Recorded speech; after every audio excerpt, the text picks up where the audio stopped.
Is your fantasy or science fiction world missing something? How can this be? We have a whole slew of races pilfered straight from the Silmarillion. We have a detailed map with magically splitting rivers and everything. Our cyberpunk setting's international political borders were lifted straight from the 80s. We even have an alien ecosystem built entirely out of predators. Yet our evil empire seems a bit flat for some reason. Could it be that their singular drive for world domination and complete lack of screen time has resulted in the Imperial capital being blander than a 90s sitcom? What could be the problem?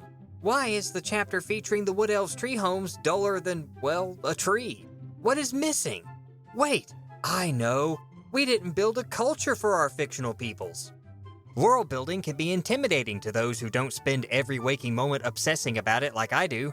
But keep calm and listen to me carry on about how easy world building a fictional culture really is. Seriously, don't stress about world building cultures too much. Real world cultures are far stranger than anything written in fiction. Which means that any old half measure taken in world building is okay and will produce exceptional results. And by that, I mean that people won't notice unless you really screw up. So let's really dig into how to properly create a fictional culture. Now, culture can be a collection of shared values, social norms, artistic achievement, mythology, ceremony, and customary beliefs. All of that sounds hard to world build, but all a writer has to worry about is mostly just a society's dress and architecture. Just like smoke and mirrors, add those two items and a writer is done.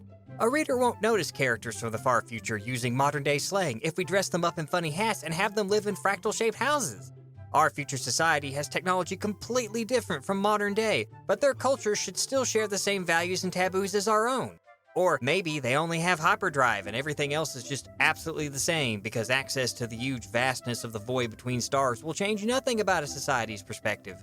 If an author worries that this won't be enough, then just add a singular trait that the entire culture is built around. Need an antagonistic people diminish the heroes? Just build a culture obsessed with warfare at the cost of every other aspect of their society. How did these guys invent hyperdrive if they disdain all intellectual pursuits? Well, they stole it from the precursors or something. Look, you want thematically opposing foes for our scientific heroes or what? Who cares if a culture's core value is so singular and strong that it would cripple any chance of them becoming a major power? Our isolationists should easily have access to rare resources and technology, even if they can't trade to get those things.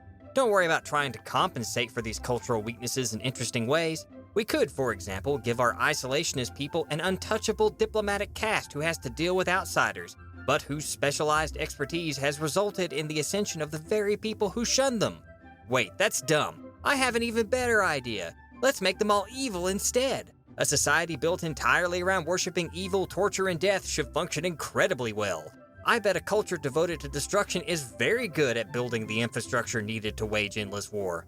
Also, cultures where the only form of advancement is killing your superior must suffer no shortages of talent at all. Is coming up with a monolithic culture built around a single trait too hard? I understand.